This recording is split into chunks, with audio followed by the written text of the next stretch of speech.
Welcome all to the first of many Robocraft reconstruction videos, in which I reconstruct my most popular designs. Many of you have been asking for me to put together a showcase and worm through of my many designs I use in Robocraft.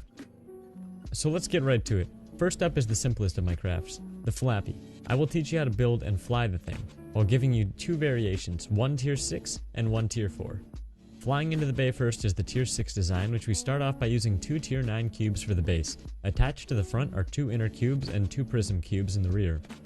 This gives us maximum weight reduction in the nose while allowing our rear rudder to sit up higher, leaving room for a larger gun on the bottom. We give the creation life by adding wings to the beast. 3 tier 6 rudders will do the trick here. Thrust is injected directly through tier 7 Delta V infused rockets. Downgrading to tier 5 for the nose allows us to have maximum control for the least amount of weight, very important for any aviation vehicle. Expect to be tapping the spacebar repeatedly to jolt some lift into its soul. A tier 9 thruster to top it off, and finally the piece de resistance, the behemoth, tier 9 Mac Daddy. Hovering around 16,000 damage, it packs a mean enough kick to one-shot even your most formidable foes. And voila! A tier 6 Flappy with tier 9 weapon and still running under 200 CPU flops. Come to a screeching halt mid-air by placing dual tier 4 thrusters on the tail. A sure way to trick anyone you're dogfighting with. I want to take a second to show you the difference between placing those dual stopping forces on the rear and how it can drastically improve your play. Here you see my craft floating on as I let go of all the keys. Notice how the ship tips upwards as I hit the spacebar on my keyboard. The T4 thruster will stop you dead in your tracks and give you another point of attack while flying. Watch as I maneuver off this wall and show you the stopping force.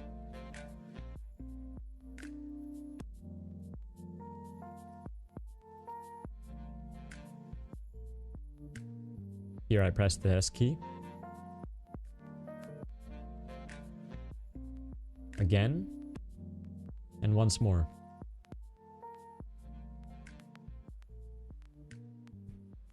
Moving on to the lower tier 4, you can see that it is essentially the exact same build. Although it may not be as pretty, the thing still shreds lead into enemies.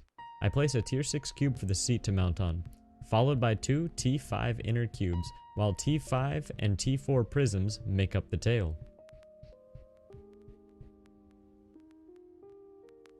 This design is one block shorter as the jets and guns take less room. It gives us better agility and more maneuverability.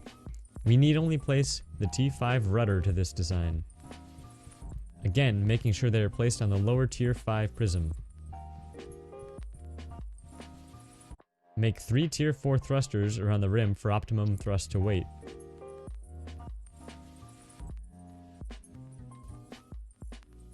Packing the punch for this mean machine is a tier 7 weapon, which makes this thing more than a formidable opponent for the other team.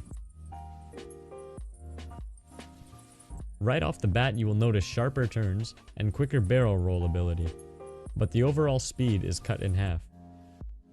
Still not a bad design for dominating the skies in lower tiers. I went out to test fly the tier 6, and in the first game I scored over 5 kills and managed to pull off a difficult maneuver which requires you to, I can't give it away. Just watch and enjoy the mayhem. I take to the skies right away as I attempt to avoid the eyes of the other team. The maneuverability allows me to avoid SMG and rail gunshots from near and afar. If you notice that red exclamation mark, move, move, move. As soon as I get spotted, which will happen to you at the beginning of all games, I take the craft into a full dive and spin mode. Going in any one direction at this point will end up in my immediate death. How I enjoy to play the Flappy is to get an early distraction going on the other team so they don't have any time to set up for a good position.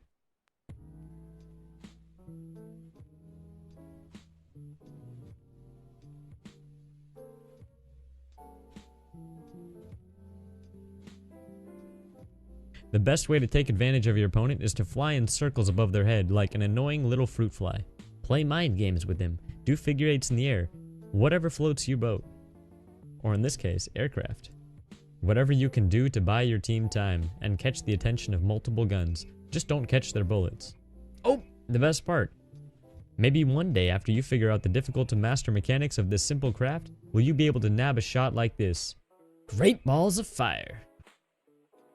Now go take flight on your own. Until next time, Robocrafters, this has been Earthworm Slim coming at you from the underground. Have a pleasant afternoon.